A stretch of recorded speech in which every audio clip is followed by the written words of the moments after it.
ఢిల్లీ రాజకీయం యమున చుట్టూ తిరుగుతోంది. నదిని పరిశుభ్రంగా మారుస్తామని మేనిఫెస్టోలో హామీలు గుప్పిస్తున్నాయి అధికార విపక్షాలు.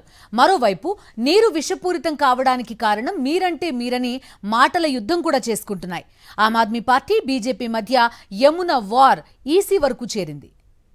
యమునా నది గంగమ్మకు రెండో అతిపెద్ద ఉపనది.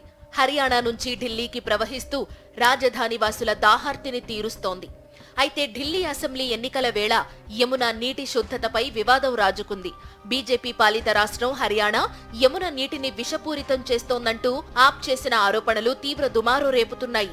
హర్యానా ప్రభుత్వం యమునా నదిలోకి పారిశ్రామిక వ్యర్థాలను వదులుతూ నీటిని విషపూరితం చేస్తోందని ఆరోపించారు ఆప్ నేషనల్ కన్వీనర్ అరవింద్ కేజ్రీవాల్. ఇది జల ఉగ్రవాదమని మండిపడ్డారు. लेकिन आज जिस तरह से भारतीय जनता पार्टी ने दिल्ली में आने वाले पानी में जहर मिला के भेज दिया है ताकि दिल्ली के अंदर अफरा तफरी मच जाए, दिल्ली के लोग मर जाएं और उसका ब्लेम आम आदमी पार्टी पे आ जाए। मैं बीजेपी को कहना चाहता हूं, इतना मत गिरिए, इस हद तक मत करिए। యమున నీటిలో అమోనియం స్థాయిలు 6 రెట్లు అధికంగా ఉన్నాయన్న ఢిల్లీ సీఎం ఆతిషి దీనిపై ఎలక్షన్ కమిషన్ కు ఫిర్యాదు చేశారు.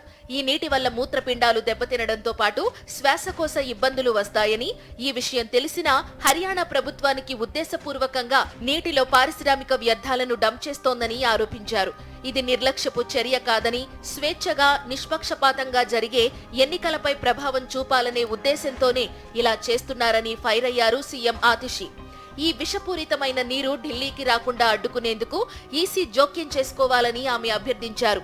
పంజాబ్ ముఖ్యమంత్రి భగవంత్ మాన్తో కలిసి ఈసీని కలిశారు ఆతిషి. మరోవైపు ఆప్ చేస్తున్న ఆరోపణలను హర్యానా సీఎం నయాబ్ సింగ్ సైని ఖండించారు. తప్పుడు కామెంట్స్ చేసినందుకు కేజ్రీవాల్ క్షమాపణలు చెప్పాలని డిమాండ్ చేశారు. ఢిల్లీ ప్రభుత్వం తన చీఫ్ సెక్రటరీని పంపిస్తే సోనీపట్ వద్ద ఢిల్లీలోకి ప్రవేశిస్తున్న నీటి నాణ్యతను తనిఖీ చేయమని అధికారులను ఆదేశిస్తామన్నారు హర్యానా సీఎం సైని. ఆప్ జల రాజకీయం చేస్తోందంటూ పంచకులలో భారీ ఆందోళన చేపట్టిన బీజేపీ నేతలు కేజ్రీవాల్ దిష్టిబొమ్మను దగ్ధం చేశారు.